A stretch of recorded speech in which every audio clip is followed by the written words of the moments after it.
Hello, my name is Colette Quinn. I'm the Microcalorimetry Product Manager at TA Instruments. I want to thank everyone for attending our webinar today. If you have any questions or concerns during the webinar, please address those in the Q&A window located on your screen. In addition to that window, we also have a folder located in the bottom right-hand corner of the screen where you'll find briefs and product brochures and any kind of application notes. I'd like to now introduce our speaker for the webinar today, Shawn Owen. Shawn Owen is a professor of pharmaceutical chemistry at the University of Utah. He also holds appointmentships in biomedical engineering, internal medicine, and medicinal chemistry. Shawn received his doctorate from the University of Utah and subsequently following had a postdoctoral fellowship at the University of Toronto, where he received the T. Nigay Research Award. More recently, in 2017, he also received a University Technology Acceleration Grant. The title of his talk today is Biophysico-Chemical Characterization of Biomacromolecules. Shawn?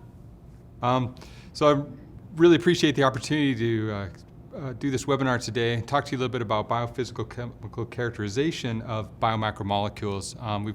We've spent a lot of time in my lab looking at different biomacromolecules and looking at some interesting new techniques to really characterize these at a much deeper level.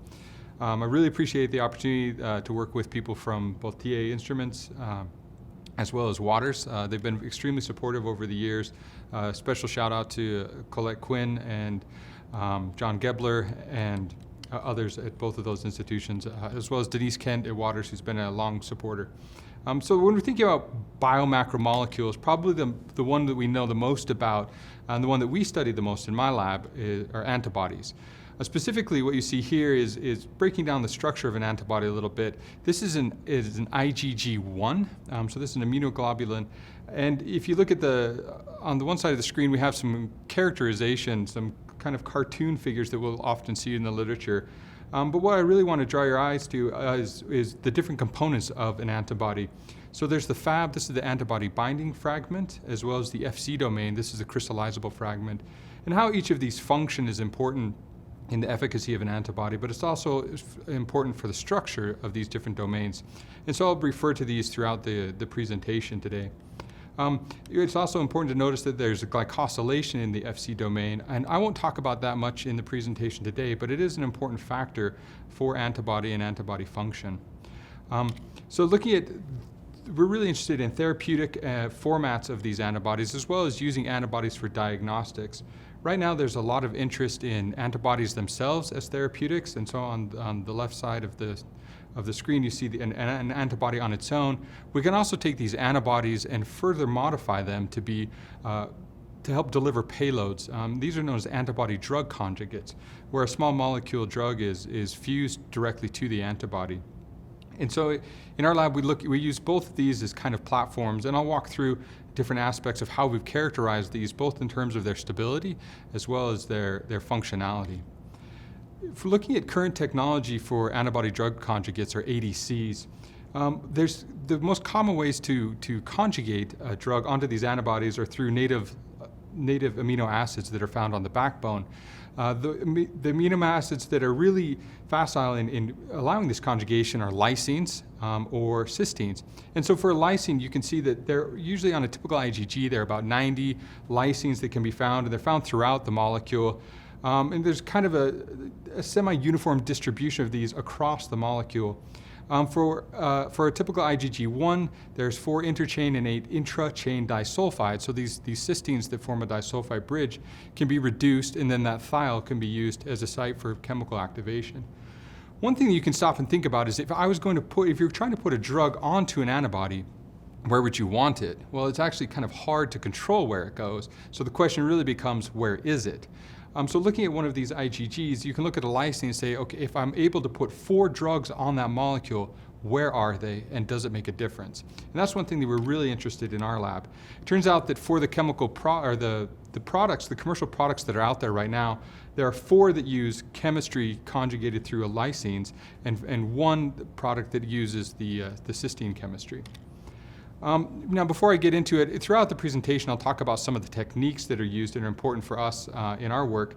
And one of the things we really want to look at is making sure and understanding how many drug molecules we have on an antibody. and what the distribution of those molecules is. So one way we do this is through mass spectrometry. The instrument you see there is a Xevo G2, and that's the one that we used for our experiments. This is a slide from Waters themselves, and credit to John Gebler for this slide. What is important is that we combine LC, so liquid chromatography, with mass spectrometry. And the real advantage of this is we're able to separate and isolate different compounds, and then we can look at the different molecular weight distribution of these compounds. So in the bottom left is the kind of data that you would normally obtain after you run an LC. So the bottom left is the combined raw data from the mass spectrometer itself, and you can see a really wide distribution of masses. This is actually because of the different charge on the molecule, if you're not familiar with mass spectrometry. And then what we can do is we can deconvolute that spectra, and we find that if we look at each one of those different ionization or charge states, we actually only have one molecule that is representative, just having different charge states. So that red trace there that you see this is what it would look like for just an IgG, a single molecular weight. Now in contrast, where you see the blue trace, you can see a distribution of different molecular weights. And so what that represents is an ADC. So this is an antibody-drug conjugate that has different, in that mixture, has different levels of drugs conjugated to the antibody, where the first peak would be antibody by itself, and each next one would have one additional drug. So it's really interesting to look at that blue trace and see that for even one antibody, even the therapeutic product, there's a mixture of these different drug isomers. So what we wanted to do, we were really curious about synthesizing these in different ways. And so most commercial antibodies right now are made in what we call solution-based. So that means that everything is found in one single solution, they're mixed together. And then we want to know what the distribution we get out of that kind of reaction. Now there's some newer technology that's emerging where we can take the antibody and we can lock it onto a magnetic bead through protein A, and that way we kind of immobilize it. This is really effective for low concentrations of antibodies, and really gives us the advantage of doing very small batches that we can use to test different chemistries. The disadvantage is that potentially is that we might have a different compound between the solution phase and what we call the on-bead phase. And we really wanted to understand if doing this similar chemistry, just because of being bound to the bead, will give us a different kind of a compound at the end. So what you see here is from a recent paper of ours that shows the side-by-side comparison in terms of what chemistry, what buffers you would need for each one of those reactions. And again, the important thing is that one of them is the solution phase versus the on-bead phase. And the reason we're really curious about this is because of the on-bead phase, what we need is the antibody itself is going to be bound to another protein. In this case, it's protein A. For protein A, there's a few conserved sites where it binds to human IgG. One of these is found on the Fab domain, which is the crystal structure you see here. What is really important to notice is if you see those red balls on the back of the ribbon, those are lysine amino acids. So that means the binding site for the protein A is very, very close to a lysine that we want to access for chemistry. And so we have the question, will that stop us from being able to do chemistry at that location? There are also similar binding domains that are actually higher affinity in the FC fraction of the antibody as well. So in order to figure out if we have any kind of discrepancy between the solution phase versus the on-bead, we did a side-by-side comparison. And then using mass spectrometry, we analyzed the compounds that we collected from our reactions. And you see in this kind of mirror plot the difference between the off-bead, which is on the top, and the on-bead, which is on the bottom. You can notice that the difference in the drug-to-antibody ratio, or DAR, there's a small difference between the two. The major distribution, though, is pretty similar. What we see is there, you can see from going from left to right, there is antibody with no drugs, there's antibody with 1, 2, 3, and so on and so on. And we see that the basic kind of distribution, this kind of a Gaussian distribution is there, but it does kind of skew to the right a little bit. And in fact, we see a little bit more of the 3, 4, and 5 DAR on the on-bead compared to the off-bead. So this is the first indication that what we're producing in these two different chemical reactions is a little bit different.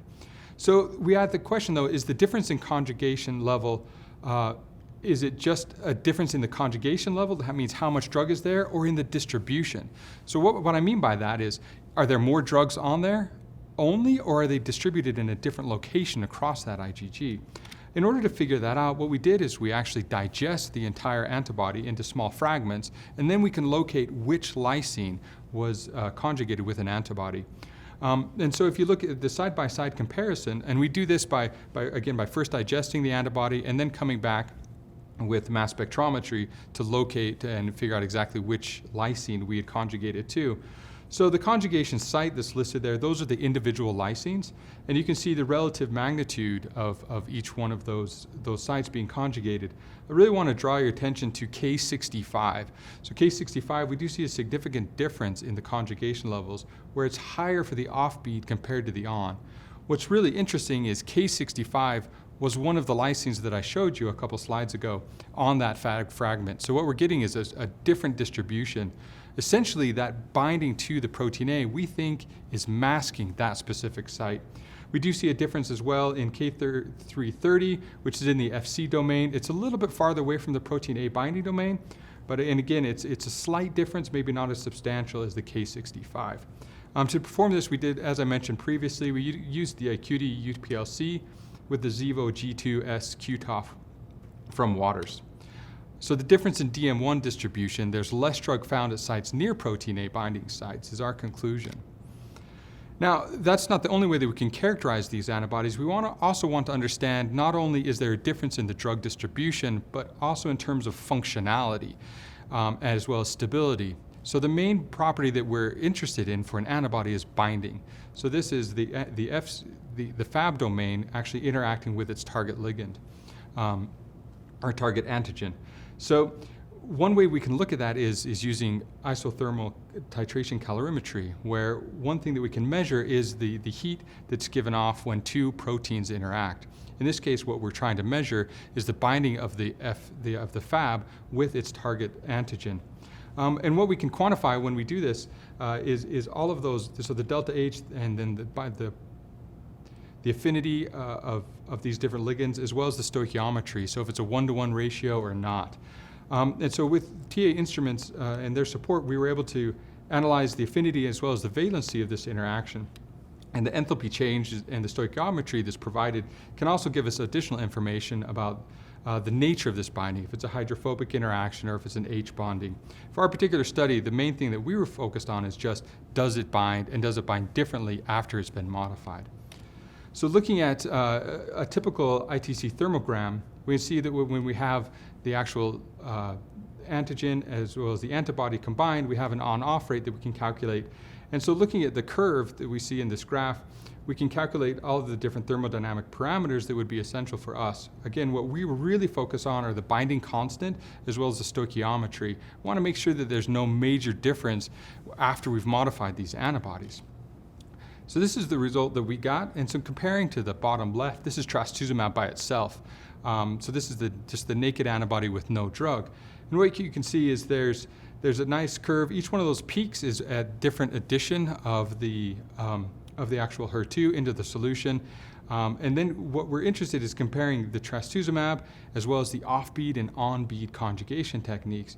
Now it's a little bit tricky just to look at those curves with the naked eye and figure it out, but we can fit those curves and calculate out to find what our actual binding affinities are. We did find a 1-to-1 binding ratio, but then also what was important is this KD, the dissociation constant. And you can see that the averages are pretty close for each one of those. So you see 5.5 compared to 4.1 and 5.2 respectively. So what that tells us is that even though we've conjugated a drug onto these antibodies, we don't have a significant difference in how they bind to their target ligand. So this is really encouraging that we haven't modified the structure of the antibody to a point where it is no longer able to function properly. One thing to note is these binding affinities are a little bit probably a little bit lower than what we normally would expect for trastuzumab. This might be, if we go back one slide, what we can see is in that titration curve, there might be a few additional points that we could add in there and really understand when that inflection point is occurring. The real advantage that I feel for ITC over other common techniques like surface plasmon resonance is that we can do this all in solution and we don't have to have any kind of immobilization. So based on these results, what we were excited to see is that for our ADC synthesis, we see some minor differences in the DAR, as well as the drug distribution for an ADC, whether it was made in solution or on bead. We don't see any major statistical difference found in physical-chemical analysis, including DSC, Raman, or ITC. I only went over the ITC here. There are minor differences in products that can be detected depending on the conjugation chemistry that was used, what phase it was in, and the purification methods.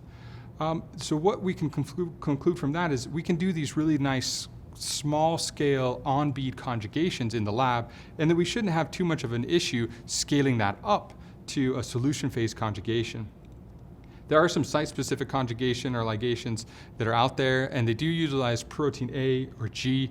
I would say that you have to be a little bit cautious. You don't want to put the site-specific target really close to where one of these protein A or protein G binding sites are, especially if you'll use them either in the conjugation or in the purification of your ADC. So moving forward, the other thing that we can really look at is when we first mentioned antibodies, instead of using an antibody-drug conjugate, we can look at how an antibody binds to its target ligand. Some of the most prominent antibodies that are out there, including infliximab and adalimumab, all target anti-TNF. So anti-TNF is an important immunomodulatory molecule, and blocking that can really help with some of these different disease conditions. There's two different interactions that we're interested in for this molecule for a diagnostic platform that we're developing. And so one thing that we want to understand is how does anti-TNF antibodies bind to TNF, especially if we are to recombinantly express our own TNF, as well as protein A. And so protein A, as I mentioned previously, binds kind of non-discriminately to IgGs. So we're interested in understanding if we make our own protein A and we make our own TNF, do these still bind to the therapeutic antibodies the same way as they do in nature? So what we've wanted to explore first was titrating adalimumab into TNF and understand if this really is an entropically driven interaction. So again, using ITC, if we do this study, what we do is we see a very favorable response that shows that this interaction is strong and is concentration dependent.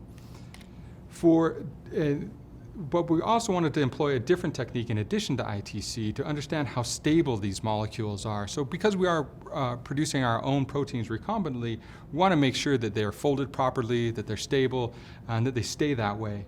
So using differential scanning calorimetry, or DSC, using this technique, we can really understand the heat capacity change, and this reflects exposure of hydrophobic groups. So in essence, if DSC if the molecule starts to unfold and expose different regions, we'll be able to detect that by DSC as the molecule is exposed to heat. Enthalpy also tells us a lot about non-covalent interactions, these hydrophobic and electrostatic interactions that are stabilizing our molecule. It also tells us about the melting temperature. It gives us information about the overall macromolecular stability. So using the nano-DSC from TA Instruments, looking at the heat capacity change here, in the presence of both of our molecules, we have the DSC trace that we ran here. So the blue is the actual. So I apologize. So the blue is both the TNF and the adalimumab combined. So these two molecules together, and you can see that trace just faintly in the background. And we wanted to compare that to the TNF alone, which is the green line at the very bottom, as well as the adalimumab. So you can see that the adalimumab has a very nice tertiary and structure that shows a high heat capacity, which means it has to be unfolded quite a bit before it loses its structure. And we see that same kind of interaction when we have the two molecules together, and it's slightly shifted, so it shows that there's potentially an additional interaction happening there, which confirms the idea that TNF and adalimumab are indeed interacting. In contrast, we only see it takes very little heat in order to unfold the TNF, which is not surprising considering its structure. For titrating adalimumab into protein A, we didn't have the same results. So again, what we were looking for is, does protein A interact with this therapeutic antibody? And so the protein A that we produced ourselves we don't see that same kind of binding that we would have expected. And you can tell this by looking at the actual shape and magnitude of the peaks from the DSC.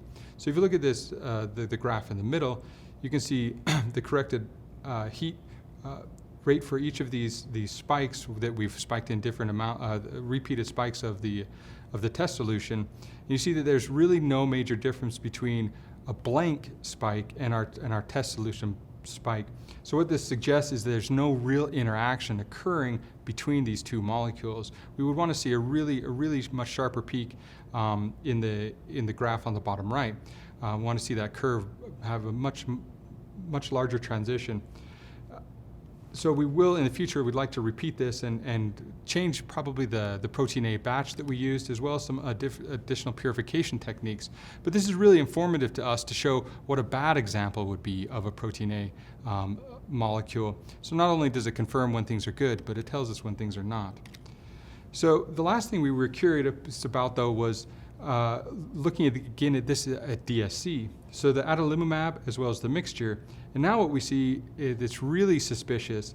We see a nice trace for the adalimumab, but it's like completely identical in the mixture. The last thing that I would point out is that protein A is basically just a flat line at the bottom. There's no major transition. Although protein A does have both an alpha helical structure as well as some tertiary structure, we do not see any kind of an unfolding event in that DSC. So this makes us really suspicious that we even have a molecule in solution, and if we do, it's probably not folded properly, or at least in a structure that we really want. So this gives us a lot of suggestion that we need to go back and really reevaluate kind of this our entire procedure for producing this protein A before we move forward with any kind of diagnostic product.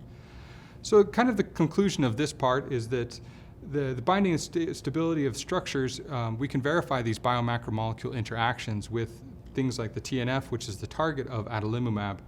And we can also look at the binding of protein A and adalimumab. For our situation, it was inconclusive, or at least it was not the conclusion that we were hoping for in looking at a positive interaction between these two molecules.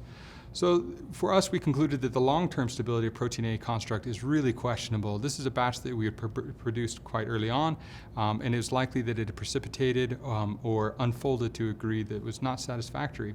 So I think that both of these could be used both in laboratory development as well as kind of the long-term assessment of stability of different molecules, especially these biomacromolecules. So with that short webinar presentation, I'd really like to thank the members of my laboratory that you can see here. And again, a special thanks to Colette Quinn and John Gebler and Denise Kent at Waters.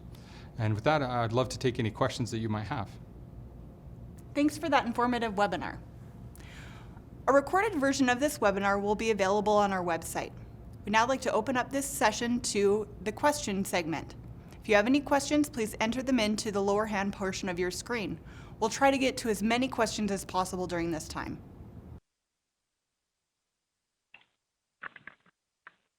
Hey, Shawn. Thanks for giving that webinar. So we'll open it up with the first question, which was for the first segment of the talk. And the question is, why lysine or cysteine for the conjugation?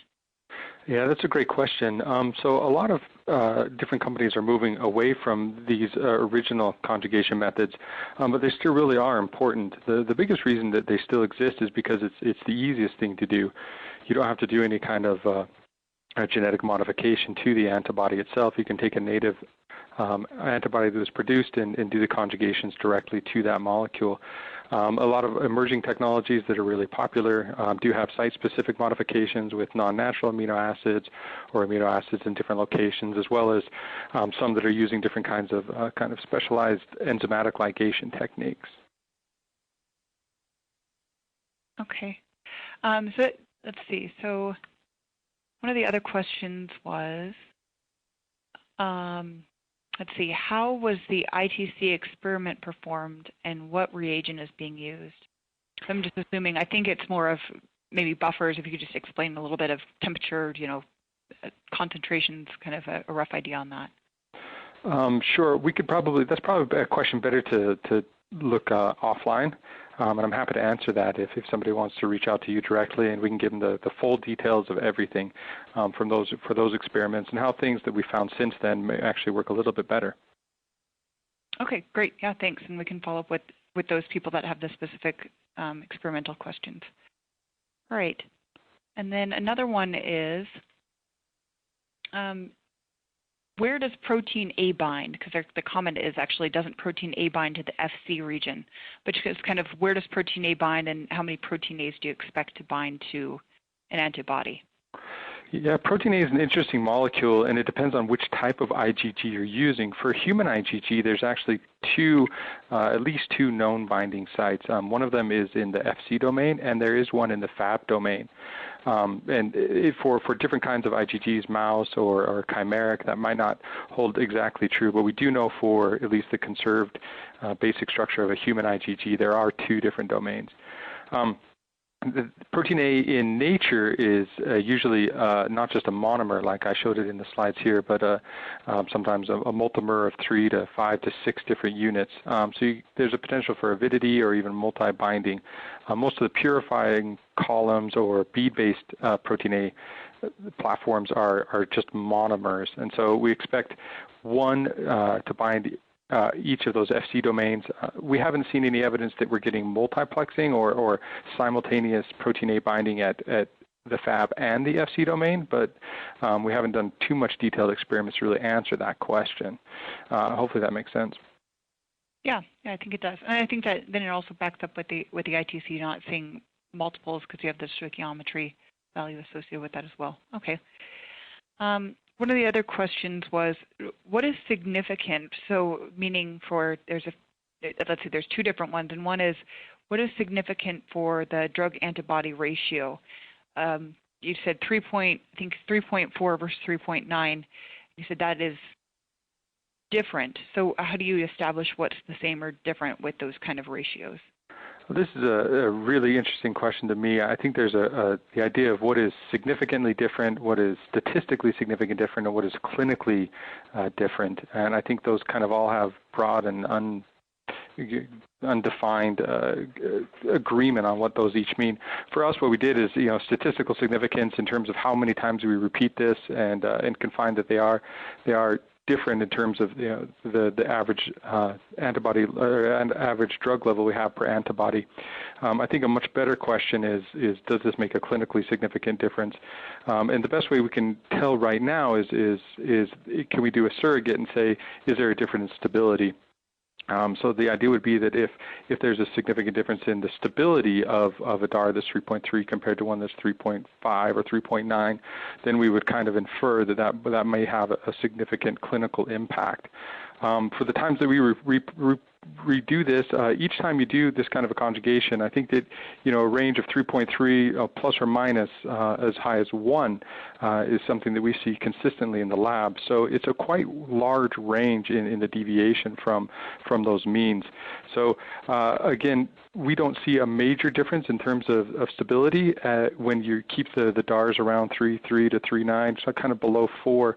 However, if you do higher levels of conjugation up to DARs, 6 average, 7, 8, there's a major impact on the stability of these antibody-drug conjugates, and most of those will precipitate.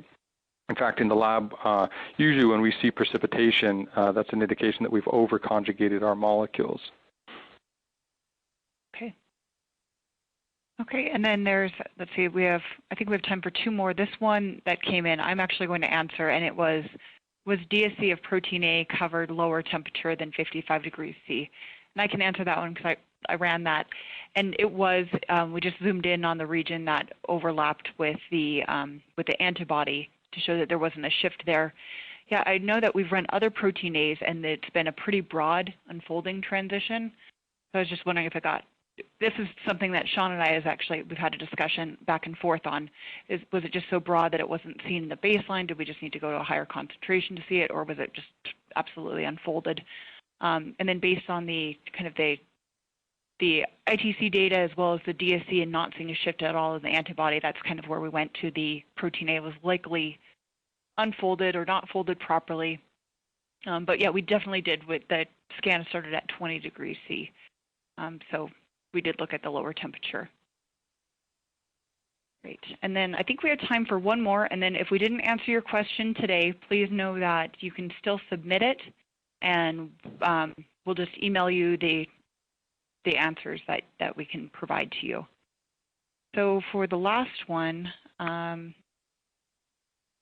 guess we'll go with, one of the things is, let's see.